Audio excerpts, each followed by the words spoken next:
तो चलिए class 10 English grammar practice के 5वें वीडियो को देखते हैं। 4 वीडियो पहले ही मैंने बना दिए हैं, अगर आपने नहीं देखे तो वहाँ से आप प्रैक्टिस कर सकते हैं। तो चलिए पहला क्वेश्चन देखते हैं। Complete any 10 of 12 of the following task as directed. मतलब 12 में से कोई 10 हमको करना है। जैसे पहला क्वेश्चन है इसका, fill in the blank by using the correct form of the word in the bracket for the given portion of a letter. तो मतलब हमें करेक्ट फॉर्म ऑफ वर्ब, मतलब जो वर्ड है उसकी correct form, first form second form को या फिर आईएनजी फॉर्म को लिखना है। जैसे यहाँ पे क्या है, पहला since you have been found guilty of dash. जैसा कि हम जानते हैं टू के बाद हमारा फर्स्ट फॉर्म लगता है और बाकी फॉर हो गया, ऑफ हो गया, इसके बाद हम आईएनजी फॉर्म का यूज़ करते हैं। तो यहाँ पे डिलीवर नहीं रहेगा बल्कि डिलीवरिंग रहेगा। स्पेलिंग हो जाएगी DELIVERING। तो ये इसकी सही फॉर्म यहाँ पर फिल हो जाएगी। उसके बाद हमारा अगला क्वेश्चन है, identify the error and supply the correction for the following note in an environmental study. चलिए देखते हैं। The study examines the relation of carbon emissions and global warming. जैसा कि हम जानते हैं यहाँ पे जो एरर है ऑफ में है। किस में है? ऑफ नहीं रहेगा बल्कि बिटवीन रहेगा, क्योंकि हमको पता है जब हम किसी दो के बीच बात करते हैं तो वहाँ पे ऑफ नहीं बल्कि बिटवीन लगता है। बिटवीन का मतलब होता है दो के बीच, और अमंग अगर ये दो से ज़्यादा होता तो हम यहाँ पर अमंग लगा देते। तो एमिशंस, तो यहाँ पे ये जो स्टडी है किसके रिलेशन को एग्जामिन करती है? Carbon emissions and global warming के बीच जो रिलेशन है उसको एग्जामिन करती है। तो यहाँ पे ऑफ नहीं बल्कि क्या लगेगा? बिटवीन। एरर हो जाएगा ऑफ और करेक्शन इसका हो जाएगा बिटवीन। मेरे हिसाब से समझ में आया होगा। चलिए अगले क्वेश्चन को देखते हैं। जैसे अगला क्वेश्चन है डायरेक्ट इनडायरेक्ट का है। Report the dialogue between two friends by completing the sentence. Rahul Saheb, What did you like most about your visit to the village? Sahib, the sense of joy in the simple things of life. तो in response to the question about what he liked about his visit to the village, साहब says, अब यहाँ पे says आ गया है तो बस हमको that लगाकर क्या लगाना है? पहले कंजंक्शन that का यूज़ करना है। क्या करना है? कंजंक्शन दैट का यूज़ करना है। बाकी टेंस को नहीं बदलना है। वैसे ये देख रहे हैं तो ये हमारा यूनिवर्सल ट्रुथ की तरह भी लग रहा है, तो उसको जैसे का तैसा हम जोड़ देंगे। तो इसका आंसर हो जाएगा जो सेज के बाद that the sense of joy in the simple things of life, इसी को हम लिख देंगे आगे। मेरे हिसाब से समझ में आया होगा। चलिए अगले क्वेश्चन को देखते हैं। जैसे अगला क्वेश्चन है, read the dialogue between Manish and his father regarding Manish cricket coaching. ये भी इनडायरेक्ट वाला आ गया। चलिए देखते हैं। Father, did you get a new coach in the academy to train you? Manish, yes, the new coach is very motivating and pushes us to perform better. तो select the correct option to complete the reporting of the following dialogue. मतलब option ये मतलब क्या है? Option में है, तो काफ़ी अच्छा है। चलिए देखते हैं क्या हो सकता है। थोड़ा छोटा पड़ रहा है, इसको ऐसे कर लें तो ज़्यादा अच्छा रहेगा ताकि चारों दिखें साफ साफ। और ऑप्शन जैसे यहाँ पे क्या हो जाएगा हमारे पास, जैसे ये वाला क्वेश्चन थोड़ा सा कंफ्यूजिंग है। चलिए देखते हैं कैसे है, अभी बताएंगे। जैसे क्या है, पहला वाला तो नहीं हो सकता, दूसरा वाला भी नहीं हो सकता, क्योंकि यहाँ पे इज़ है, यहाँ पर गेट्स है। प्रेजेंट की बात हो रही है जो कि ये प्रेजेंट में है, तो ये दोनों तो नहीं हो सकते। अब बचे बी और डी। अगर हम देखें, मान लीजिए ये पूरा रहता, वैसे यहाँ पे डी वाला ऑप्शन इसका सही है, लेकिन अगर आप समझिए, जैसा कि हम जानते हैं अगर हमारा जो इंट्रोगेटिव वर्ड है वो हेल्पिंग वर्ब से शुरू होता है तो हम इफ़ या विदर दोनों लगा सकते हैं, और दोनों हमारा सही है, गलत कोई नहीं है। तो लेकिन यहाँ पे जैसे देखिए वेदर लगा, यहाँ पे ही लगा है, और यहाँ पे पास्ट इंडेफिनिट यहाँ पर भी है, यहाँ पर भी पास्ट इंडेफिनिट है। मतलब टेंस को बदला नहीं है, टेंस को बदला नहीं गया। जो कि रूल्स है कि पास्ट इंडेफिनिट जो है वो पास्ट परफेक्ट में चेंज हो जाता है, तो टेंस को दोनों में ही नहीं बदला है। अगर देखा जाए तो दोनों ही गलत है, लेकिन भाई हमको एक ऑप्शन तो चूज़ करना ही है, क्योंकि 4 में से एक सही है। तो अब इसमें देखते हैं कौन ज़्यादा सही हो सकता है। Whether he got a new coach to train him, यहाँ पे जैसे पूरा जो सेंटेंस है क्या है, whether he got a new coach in the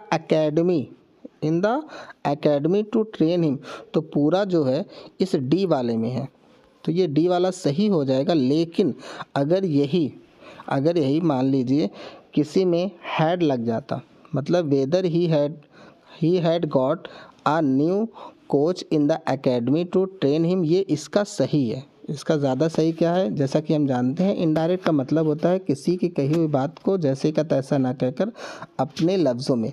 तो अगर हम इसको सही तरीके से बनाएं तो इसका जो एकदम सही होगा वो क्या होगा, वेदर या फिर इफ़, दोनों में से कोई एक। If he had got a new coach in the academy to train him, ये इसका सही है, मतलब जिसमें हैड लग जाए। लेकिन हैड वाला ऑप्शन में ही नहीं है, तो कौन सा सही हो जाएगा, ये जो डी वाला है वो सही हो जाएगा। मेरे हिसाब से समझ में आया होगा। चलिए अगले क्वेश्चन को देखते हैं। Fill in the blank by choosing the correct option. Both players in the tennis match have been warned by the referee, but either, neither, every तो नहीं लगेगा, या तो आइदर लगेगा या तो neither. Either of them seems to take, but लग गया है तो जाहिर सी बात है अपोज करने के लिए, वैसे हम ध्यान नहीं दे पाए बट लगा है, तो अपोज करने के लिए जब कोई चीज़ आशा के विपरीत हो तो वहाँ पे हम बट लगाते हैं, मतलब अगेंस्ट हो। यहाँ पे दोनों को ही वार्निंग दी गई लेकिन कोई भी सीरियस उसको नहीं लिया, तो यहाँ पे नाइदर लग जाएगा, ज़्यादा सही है। और जैसा कि हम जानते हैं आइदर का मतलब होता है दो में से एक, अगर किसी ने एक ने लिया होगा तो हम क्या लगा देंगे, आइदर। लेकिन यहाँ पे बात हो रही है नाइदर ऑफ देम, मतलब उनमें से दोनों में से कोई नहीं, seems to take it seriously, मतलब ऐसा लग रहा है दोनों में से किसी ने भी सीरियसली उसे नहीं लिया। दोनों को वार्निंग दी गई थी लेकिन दोनों में से किसी ने भी उसे सीरियसली नहीं लिया, ऐसा लग रहा था। सीम्स मतलब प्रतीत होना, लगना। मेरे हिसाब से समझ में आया होगा। अगले क्वेश्चन को देखते हैं। Identify the error in the given sentence from a report from the news of our kids site and supply the correction, मतलब हमें करेक्शन ढूंढना है। B bus stops are a small step toward supporting important pollinate insect. Bus यहाँ पे ये काफ़ी ज़्यादा tough है, थोड़ा सा टफ तो लग रहा है। तो स्टॉप, बी बस स्टॉप्स, यहाँ पे स्टॉप्स लिखा है जो कि प्लूरल है तो आर लगेगा। स्मॉल स्टेप एक छोटे से कदम है, यहाँ पे स्टेप की बजाय स्टेप्स भी हो सकता है वह, लेकिन एक ही है तो ढेर सारा है। यहाँ पे स्टेप, ये भी सही है। तो यहाँ पर इम्पॉर्टेंट, सपोर्टिंग, इम्पॉर्टेंट, पॉलिनेटिंग, यहाँ पे पॉलिनेट नहीं रहेगा बल्कि इसका क्या हो जाएगा, पॉलिनेटिंग, ये इसका सही होगा।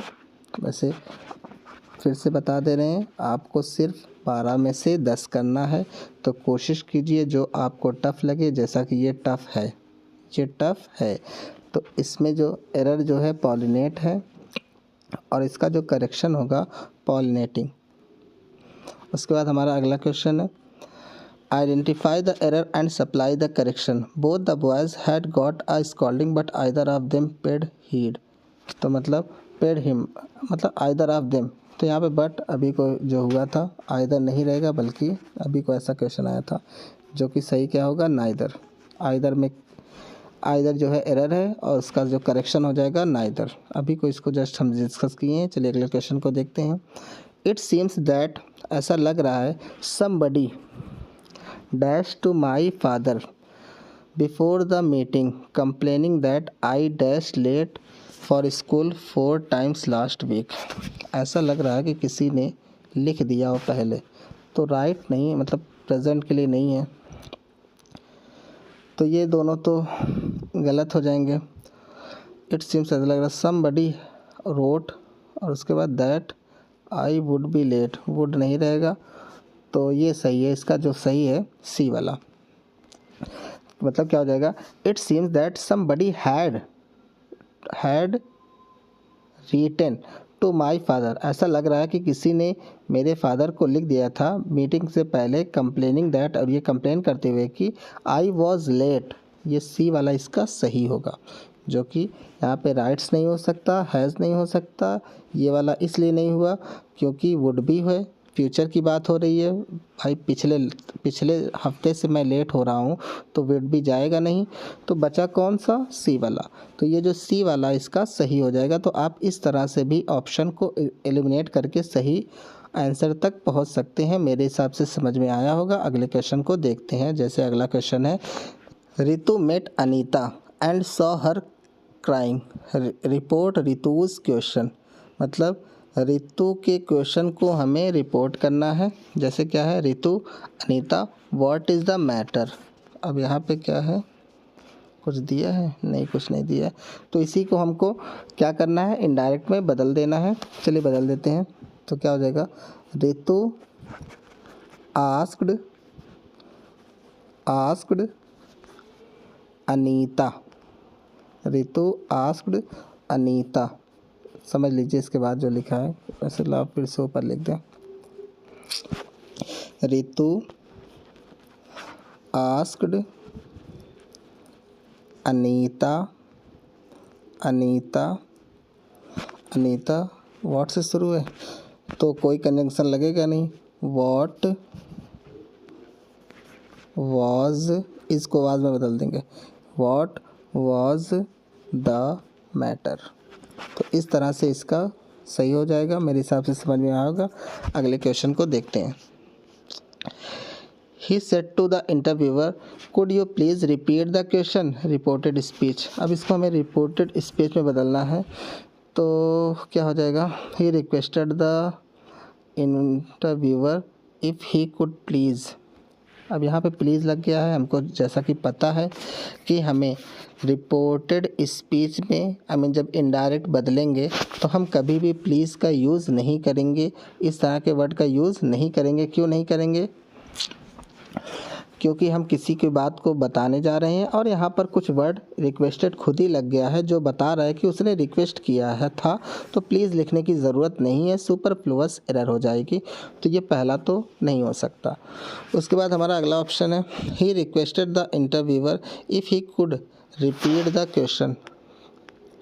If he could repeat the question, यही वाला सही है। दैट लगा है ना, कुड, हाँ सही तो है। If he could repeat the question, ये इसका सही आंसर है। आगे पढ़ने की ज़रूरत नहीं है, वैसे पढ़ लेते हैं तो कोई वो नहीं है। He request the interviewer to please, ये नहीं हो सकता, टू लग गया है, टू प्लीज़ भी लग गया। He request the interviewer to repeat the question, requested लगा है क्योंकि यहाँ पे हमारा इंट्रो क्या कहते हैं, हेल्पिंग वर्ब से शुरू है। तो जो कंजंक्शन है इफ़ लगेगा, तो इसका जो बी वाला है वही सही होगा। मेरे हिसाब से समझ में आया होगा। चलिए अगले क्वेश्चन की तरफ चलते हैं। 11वां क्वेश्चन 11th वाला, complete the line from a self awareness song by filling the blank with the correct option. Long long afterward in an oak, I dash the arrow still unbroke, I find long long afterward in an oak. ये पुराने time की बात हो रही है। तो find नहीं हो सकता है, ये नहीं हो सकता, बचा दो। अगर हम प्रेजेंट में लेके चल रहे हैं तो बी हमारा सही हो जाएगा। मतलब ये सी और डी तो एकदम नहीं हो सकता। पहली बात तो ये ऑप्शन को एलिमिनेट कर दीजिए, क्योंकि फाइंड्स इसलिए नहीं हो सकता क्योंकि ये आई प्लूरल सब्जेक्ट है और प्लूरल सब्जेक्ट के साथ हम क्या यूज़ करते हैं, फर्स्ट फॉर्म। उसके बाद आई एम फाइंडिंग, ऐसा तो है नहीं कि मैं अभी भी ढूंढ रहा हूँ, ये मतलब। तो ये जो इसका सही हो जाएगा, I found the arrow still unbroke, मैंने एक एरो पाई, मतलब मैंने उस एरो को पाया जो अभी भी टूटी हुई नहीं थी। उसके बाद मेरे हिसाब से समझ में आया होगा। लास्ट वाले क्वेश्चन को देख लेते हैं जल्दी से। Identify the error and supply the correction for the following. Delhi heart INA Delhi Enchanting Ladakh 2021. The exhibition cum sale showcasing the arts, crafts and looms of Ladakh by the artisans and craftspeople of Kargil and Leh. तो इसमें हमें error ढूंढनी है, तो क्या हो जाएगा, video को पॉज करते हैं थोड़ा सा। तो जो इसकी एरर है द में है, मतलब एन एग्जीबिशन कम सेल, है ना। तो इसका जो एरर है मतलब कोई जो एग्जीबिशन है जो showcasing the arts crafts and looms of Ladakh by the artisan. तो जो इसकी एरर है द किसी खास के लिए यूज़ किया जाता है और एन किसी, एन माने एनी, एन्स की मीनिंग क्या होती है, एन मीन्स एनी। तो यहाँ पे एन होगा ना कि द।